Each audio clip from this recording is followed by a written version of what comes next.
तो supreme court का order आ चुका है। हम यही उम्मीद करते हैं कि सुप्रीम कोर्ट ने जिसको नॉमिनेट किया है, अपॉइंट किया है, वो इस एज ए मीडिएटर के रोल को समझेंगे। वो मीडिएटर है, वो पार्टी नहीं है डिस्प्यूट में, आला जिम्मेदारियों को समझेंगे, हम यही उम्मीद कर सकते हैं। तो अभी भी जो सुब्रमण्यम स्वामी के जैसे लोग हैं वो कह रहे थे कि नमाज कहीं भी पढ़ी जा सकती है। अब सुब्रमण्यम स्वामी का फ्रस्ट्रेशन है कि उनको नरेंद्र मोदी ने कुछ नहीं दिया, उनको सिर्फ गाजर की पुंगी दे दी और बोला कि बजाते रहिए, तो वो बेचारे परेशान है उसी में। Uma Bharati has welcomed Sri Sri. Uma Bharati should go and tell this to Honorable Supreme Court. Is she trying to say that this mediator is her representative or her ideology representative? Let her say on record that this mediator is our mediator, that he believes in her ideology.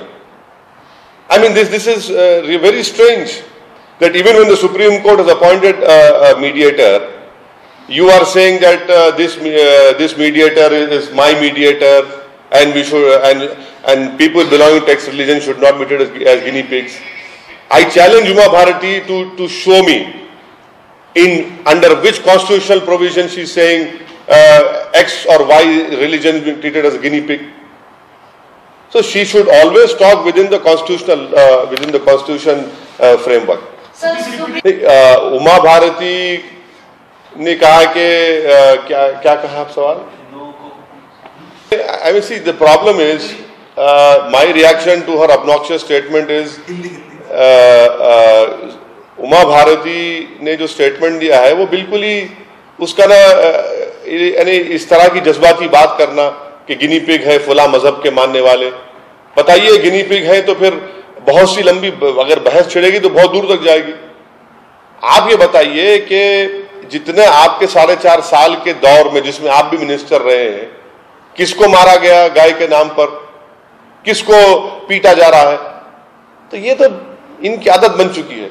Supreme court member भी हैं, तो क्या as a member आपकी ये राय है कि अगर कोई आदमी न्यूट्रल नहीं है तो उसको लेकर कोर्ट में अपनी तरफ से मुस्लिम पर्सनल लॉ बोर्ड को जाना चाहिए दरख्वास्त लेके? और दूसरी चीज, मुस्लिम पर्सनल सुप्रीम कोर्ट को इख्तियार है, वो किसी को भी मीडिएटर अपॉइंट कर सकता है।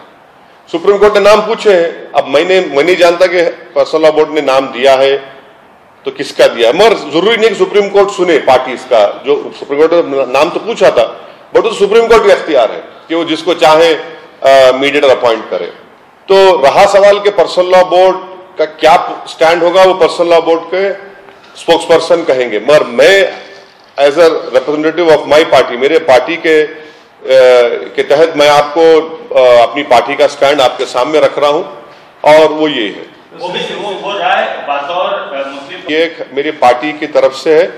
पर्सनल लॉ बोर्ड के ऑफिशियल स्पोक्स पर्सन जो है वो अपनी बात रखेंगे और मेरा मानना यह है कि इन 3 मीडिएटर्स में एक मीडिएटर का ऑन रिकॉर्ड स्टेटमेंट है जिसको आपने खुद कैरी किया है, तो वो न्यूट्रल कैसा रहेंगे? वो न्यूट्रल कहाँ है? वो न्यूट्रल तो नहीं रहेंगे। वो 4 नवंबर को उन्होंने थ्रेटन किया है वायलेंस कि अगर आप नहीं करेंगे तो सीरिया बन जाएगा, आप गुडविल गेस्चर के तौर पर छोड़ दीजिए, मुसलमानों से कह रहे हैं।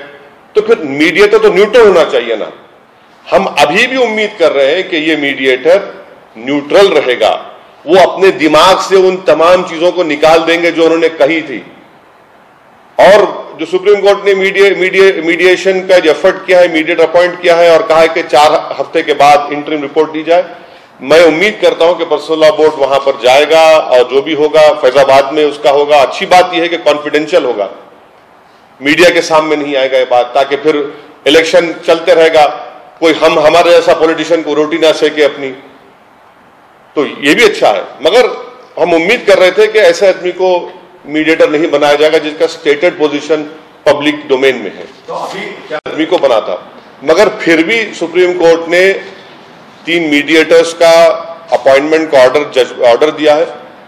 मैं समझता हूं कि मुसलमानों को उनके पास जाना चाहिए और मैं उम्मीद करता हूं कि जो शख्स ने 4 नवंबर 2018 को जो स्टेटमेंट दिया है वो इस बात का ख्याल रखेंगे कि वो अब मीडिएटर है, वो उस अजीम पोजीशन पर सुप्रीम कोर्ट ने उनको अपॉइंट किया है तो वो अपने दिलो दिमाग से 4 नवंबर का वो स्टेटमेंट निकाल देंगे जिसमें उन्होंने मुसलमानों से धमकी दी और कहा कि हिंदुस्तान में सीरिया बन जाएगा, वायलेंस हो जाएगा, गुडविल गेस्चर। तो जब उनको सुप्रीम कोर्ट ने मीडिएटर बनाया है तो हम उम्मीद करते हैं कि वो न्यूट्रल रहेंगे। अब सुप्रीम कोर्ट ने अपॉइंट किया है, अच्छा होता कि अगर ये जो ऐसे शख्स को बनाया जाता जिसका ना सब्जेक्ट मैटर से ना पार्टी से ताल्लुक होता, मगर इनका ऑन रिकॉर्ड स्टेटमेंट है। मगर हम सुप्रीम कोर्ट के इस मीडिएशन के ऑर्डर का वेलकम करते हैं और जो पर्सनल लॉ बोर्ड को जो बात कहना है वो पर्सनल लॉ बोर्ड ऑफिशियली कहेगा। तो और जो दूसरे नाम नहीं, उससे हमारा कोई इतराज नहीं है। मगर देखिए, उनका तो जो दूसरे जो मीडिएटर है, क्या उनका कोई ऑन रिकॉर्ड स्टेटमेंट है? इस मीडिएटर का ऑन रिकॉर्ड स्टेटमेंट है जिसमें उन्होंने कहा था 4 नवंबर 2018 को कि अगर आप ही थ्रेटन वायलेंस, सीरिया बन जाएगा, आप छोड़ दीजिए। तो उन दोनों का तो ऑन रिकॉर्ड स्टेटमेंट नहीं है, अभी तक तो नजर नहीं आया। इसीलिए मैं कह रहा हूं कि 89 सीपीसी के तहत जब मीडिएशन होता है तो हाईकोर्ट के जो सिविल प्रोसीजर मीडिएशन रूल्स हैं, हाईकोर्ट के, सुप्रीम कोर्ट ने रूल 6 सबसेक्शन सी में साफ लिखा हुआ है।